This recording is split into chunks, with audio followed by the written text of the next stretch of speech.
gonna try to save this 18 by 24 canvas that I use this when I'm doing an experiment about pendulum. I did not like the pattern that's been formed. So I want to save the canvas by pouring, and I have different colors here. This is some of the leftovers from my previous pour that I store in a container. So every time I have leftover paints, and since I don't have a lot of bottles, I keep that in here. So then I put this in the top, so the paints stay for weeks and still good.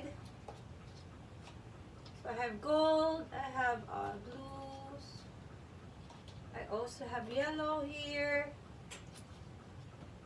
I have green, orange, this is light magenta, I have purple.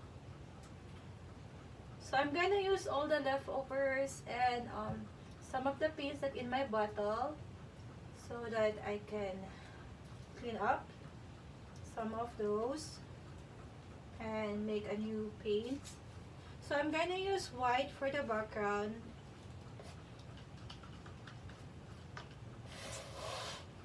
And let's start.